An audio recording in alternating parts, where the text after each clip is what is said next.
2022년 4월 13일 천남수의 천신민심 시작하겠습니다. 지방선거가 48일 남았습니다. 오늘 천신민심은 춘천시장 선거를 짚어보겠습니다. 춘천시장은 여야를 가릴 것 없이 그야말로 백가쟁명입니다. 무려 13명이 예비후보로 등록을 하고 치열한 접전을 벌이고 있습니다. 13명 중 현직인 이재수 시장이 소속된 더불어민주당이 6명 후보가 나섰고요. 국민의힘은 7명이 경합을 벌이고 있습니다. 여러분도 아시다시피 6월 1일 치러지는 춘천시장 선거에는 이들 13명 모두 나서지는 않을 것입니다. 각 정당에서 예선전을 벌여서 각각의 대표 주자를 내세워서 경쟁을 펼치게 될 텐데요. 나중에 각 정당에서 경합하다가 탈락한 후보가 반발해서 출마할 수도 있고 또 무소속 후보가 나설 가능성도 있습니다. 하지만 추세로 봐서는 이번 춘천시장 선거는 적게는 2명, 많게는 4명 내외의 후보가 나설 것으로 예상됩니다. 그럼 지금부터 춘천시장 선거 현 판세를 짚어보고 과연 6월 1일 최종 승자는 누가 될 것인지도 함께 전망해 보겠습니다. 그래서 오늘 천신민심은 춘천시민 유권자 512명을 대상으로 실시한 여론조사 결과를 가지고 분석해 보겠습니다. 전국 지표조사, MBS라고 하죠.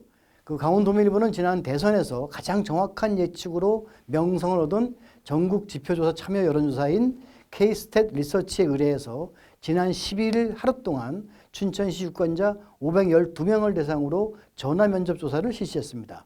통신사가 제공한 가상 휴대전화번호를 이용해서 조사했고요. 표본오차는 95% 신뢰 수준의 4.3%포인트, 응답률은 17.9%입니다. 자세한 사항은 중앙선거여론조사심의위원회 홈페이지를 참고하시면 됩니다.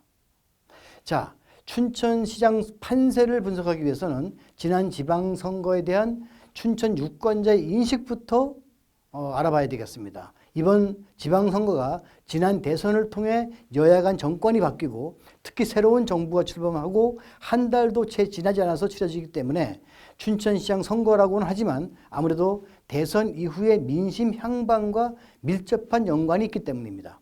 화면을 보시죠. 네, 지난 지방선거에 대해 새 정부에 힘을 실어주기 위해 국민의힘에 투표를 할 것인가 아니면 새 정부를 견제하기 위해 더불어민주당에게 투표할 것인가 이렇게 물었습니다. 결론부터 말씀을 드리면 새 정부에 힘을 실어야 한다는 춘천 시민이 더 많았습니다. 지방선거에 대한 인식을 보면 현 정부, 새 정부에 힘을 실어주기 위해서 국민의힘에 투표한다 라고 하는 응답이 51.7%였습니다. 과반수가 넘는 춘천 시민이 이렇게 응답을 했고 반면에 36%의 응답자가 새 정부를 견제하기 위해서 더불어민주당을 지지해야 한다. 이렇게 분석을 했습니다. 이것에 연관해서 보면 춘천 시민들을 대상으로 한 이번 정당 지지도 조사에서도 국민의힘이 48.4%, 더불어민주당이 33.1%, 양당 간의 차이는 약 15%포인트 정도의 격차를 보이고 있습니다. 이 같은 격차는 전국 평균보다는 그 간격이 더 벌어져 있는 그런 추세라고 할 수가 있겠습니다. 이런 것들을 봤을 때 이것에 기초해서 보면 이번 지방선거는 아무래도 현 정부에게 좀 더 힘이 실린다 하는 어떤 예상을 할 수 있는 조사가 이번 춘천 시민대상 여론조사에서 나타났다. 이렇게 볼 수가 있고요. 자, 다음은 본격적으로 13명의 춘천시장 예비후보를 대상으로 실시한 선호도, 적합도 조사 결과를 말씀드리겠습니다. 먼저 진보진영 6명 후보 중 누가 춘천시장으로 가장 적합할 것인가 이렇게 물었는데 이에 대한 대답은 이렇게 나왔습니다. 이재수 현 시장이 25.6%였고요. 육동안 후보, 예비후보가 20.1%, 강총룡 후보가 9.2%, 유정배 후보가 5.9%, 허소영 후보가 5%, 황관중 3.6% 순으로 나타났습니다. 이것을 가만히 보면 여전히 현직 시장에 대한 진보 진영에서는 현직 시장에 대한 선호도가 다소 높다. 이렇게 분석이 되고 반면에 육동한 국무조실 차장도 만만치 않은 지지세를 보이고 있다. 이렇게 볼 수 있고요. 강총룡 전 도의원의 경우도 오랫동안 지역에서 정치를 해왔기 때문에 그 높은 인지도를 바탕으로 한 지지도가 9.2% 나타났고, 유정배 전 대한석탄공사 사장의 경우는 춘천 지역에서 그 시민운동을 오래 했고 또 사회적 경제 관련된 일을 함으로써 어느 정도 인지도가 보이고 있다고 볼 수가 있고요. 호소영 전 도의원도 역시 도의원 활동을 통해서 많은 인지도를 갖췄기 때문에 5% 내외의 지지를 보이고 있는 것으로 이렇게 보여집니다만, 어쨌든 중요한 것은 이재수 현 시장이 아직까지는 진보 진영에서는 선호도가 가장 높다. 이렇게 분석이 될 수가 있겠습니다. 다음은 보수 진영 7명의 후보 중 누가 춘천시장으로 가장 적합한지를 물었습니다. 조사 결과를 보면 최동영 전 시장과 이광준 전 시장이 각축을 벌이는 것으로 나타나고 있습니다. 사실 이 두 사람의 전직 시장들이 이번에 국민의힘 후보로 출사표를 던짐으로써 춘천 시민들의 관심도 끌었는데요. 이번 조사 결과 최동영 후보가 30.4%, 이광준 후보는 23.5%로 두 사람 간의 차이는 약 7%포인트 정도의 간격을 보이고 있습니다. 그리고 이어서 오랫동안 그 선거 때마다 많이 이제 얼굴을 알렸던 변진양 후보는 10.2%로 다음을 이었고요. 한중일 그 시의원이죠. 한중일 후보가 6.9%, 역시 시의원인 이상민 후보가 4.3%, 전직 도의원이었던 최성현 그 후보가 3.7%, 전 춘천시의회 의장이었던 김영일 후보가 1.6% 순으로 나타나고 있습니다. 이것을 보면 보수 진영에서는 아무래도 전직 두 시장의 강세가 기존의 어떤 인지도를 바탕으로 강세가 나타난 것이다. 이렇게 분석이 될 수 있겠습니다.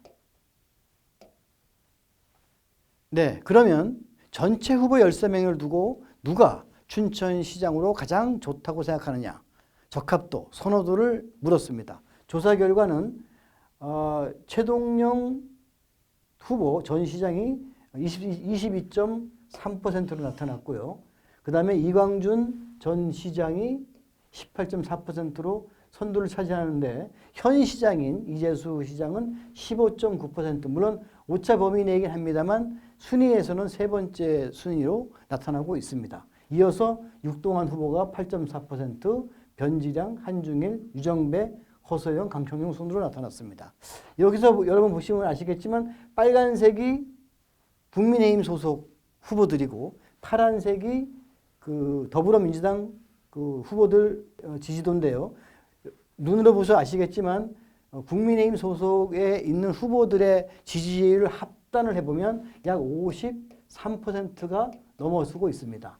즉 절반이 헐 넘어선다는 뜻이고, 반면에 더불어민주당에 소속된 후보들의 지지도 6명을 합치면 38%포인트 정도 나타나고 있기 때문에 역시 정당 지지도, 그 다음에 현 정권의 새 정권에 힘을 실어줘야 한다는 춘천 시민의 여론이 이번 춘천시장 적합도 조사에도 일정하게 반영됐다. 이렇게 해석할 수가 있겠습니다. 물론 춘천시장 선거는 개별적인 역량을 가지고 많이 투표를 하기 때문에 절대적인 영향을 주지는 않습니다만, 그럼에도 불구하고 객관적인 조건은 국민의힘 후보들이 다소 유리한 조건, 좀 더 이 국민의힘 쪽으로 기울어진 그러한 운동장에서 이번 선거전이 춘천시장 선거전이 치러지고 있다. 이렇게 분석해 볼 수가 있겠습니다. 자, 그러면 요걸 좀 더 깊이 있게 들어가 보겠습니다. 정당 지지도별 춘천시장 적합도를 한번 살펴봤는데, 일단은 더불어민주당 지지자만 놓고 그 어떤 후보를 지지하느냐 이렇게 물었습니다. 그랬더니 34.4%가 이재수 현 시장을 지지한다 라고 해서, 사실상 더불어민주당 지지자들은 아무래도 현직 시장에 손을 들어주고 있는 그런 국면을 보여주고 있고, 이어서 육동환 후보가 15.6%, 그리고 특이한 게 이광준 후보입니다. 이광준 전 시장인데, 이광준 후보의 경우에는 국민의힘 소속인데 더불어민주당 지지자도 9.3% 정도의 지지를 보이고 있다. 아무도 이런 것들을 보면 이광준 후보의 경우는 상대 당에서도 좀 일정하게 선호도가 있다. 이렇게 이제 분석할 수 있고, 이어서 석탄공사 사장을 지냈던 유정배 후보가 8.1%로 더불어민주당 지지자 중에서는 세 번째 순위를 차지하면서 이 선두를 좀 바짝 쫓고 있다. 이렇게 볼 수가 있습니다. 자, 그러면 국민의힘 지지자 측만 놓고 봤을 때 과연 춘천시장 지지도는 어떻게 나타났을까요? 최동영 전 시장 후보가 36.2%로 이광준 전 시장 후보의 26.1%보다 약 10%포인트 정도 앞서는 것으로 나타났습니다. 이것은 전체에서도 그렇고 또 보수 진영 후보로만 놓고 봤을 때도 그렇고 여전히 최동영 전 시장의 우세가 여전한 것으로 이렇게 분석이 되는 대목이고, 이어서 여러 번 선거에 출마했던 변지량 후보가 8.4%로 다음을 이었다. 이렇게 말씀드릴 수가 있겠습니다. 다음은 춘천시 유권자만을 대상으로 실시한 강원도지사에 대한 민심을 한번 확인해 보시겠습니다.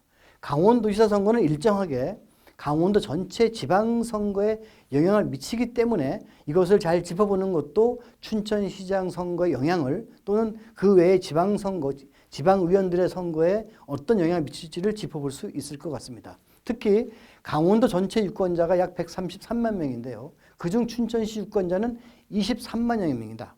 강원도 유권자 약 18% 정도를 점하고 있습니다. 강원도 빅3 춘천을 포함해서 원주와 강릉 유권자가 강원도 전체 유권자의 54%에 달하고 있기 때문에 그만큼 이들 지역의 표심이 강원도지사 판세에 결정적 영향을 미친다라고 볼 수가 있습니다. 그런데 국민의힘은 김진태 전 의원과 황상무 전 KBS 앵커가 예비후보로 등록을 하고 당내 경선에 나서고 있는 반면에 더불어민주당은 당초에 원창묵 전 원주시장이 도지사 출마를 선언하고 예비후보 등록을 했습니다만 최근에 출마 의사를 포기해서 현재 사실상 더불어민주당에는 공천 신청자가 한 명도 없는 상황입니다. 그래서 일단 출마가 예상되는 유력시되는 이광재 의원과의 가상 대결 시 춘천 유권자들은 어떤 선택을 할지 한번 알아봤습니다. 조사 결과를 보시죠. 먼저 강원도지사 가상대결 구도에서 이광재 현 의원과 김진태 춘천 출신 의원, 현재 예비후보죠. 이렇게 놓고 물어봤을 때 춘천 시민들은 47.2%가 김진태 후보를 지지를 했고 46%를 이광재 후보를 지지했습니다. 1.2%포인트? 그야말로 오차 범위 내의 초박빙 양상을 현재는 보이고 있다. 이렇게 보여줄 수가 있습니다. 여기 지역이 춘천 아닙니까? 그러고 보면 이 김진태 후보의 사실상 본거지인데 여기서 다른 이제 앞으로 저희가 원주나 강릉도 이와 같은 조사를 제가 말씀을 드리겠지만 춘천인 본거지에서 김진태 후보가 이광재 후보와 박빙의 대결을 벌린다는 것은 아무래도 좀 전체적인 판세를 봐서는 그다지 경쟁력에 있어서는 좀 아직은 좀 미치지 못하고 있다. 이렇게 볼 수가 있겠습니다. 물론 이번 조사 결과만 놓고 봐서 말씀드리는 겁니다. 그러면 황상무 예비후보와의 대결은 어떻게 될까요? 보시다시피 이광재 후보는 46.3%고 황상무 후보는 39.6%에 그쳤습니다. 이들 둘 차이도 역시 오차 범위 내긴 합니다만 앞서 김진태 후보가 오차 범위 내에서 약간 앞섰던 것에 비해서 이번에는 황상무 후보가 오차 범위 내에서 다소 처지고 있는 것으로 이렇게 이번 조사 결과가 나타났습니다. 황상무 후보의 고향은 물론 평창입니다만 학교를 주로 춘천 지역에서 다녔기 때문에 역시 아직은 KBS 앵커로서의 지명도가 있긴 했습니다만 아직은 그 인지도 면에서 많이 밀려 있는 상황이다. 앞으로 물론 시간이 지나면 좀 더 개선될 수 있겠습니다만 현재로서는 이런 것을 이런 양상을 보이고 있다. 이렇게 이제 볼 수가 있겠습니다. 네, 지금까지 11일 실시된 강원도민일보 춘천시장 선거에 대한 여론조사를 분석해봤습니다. 천남수의 천시민심 다음 시간에는 원주시장 그리고 그 다음 시간에는 강릉시장 여론조사 결과를 가지고 다시 오겠습니다. 오늘 천시민심은 여기까지입니다. 또 뵙겠습니다. 더 많은 돈의 뉴스와 정보를 얻기 원하신다면 좋아요와 구독을 눌러주시길 바랍니다. 감사합니다.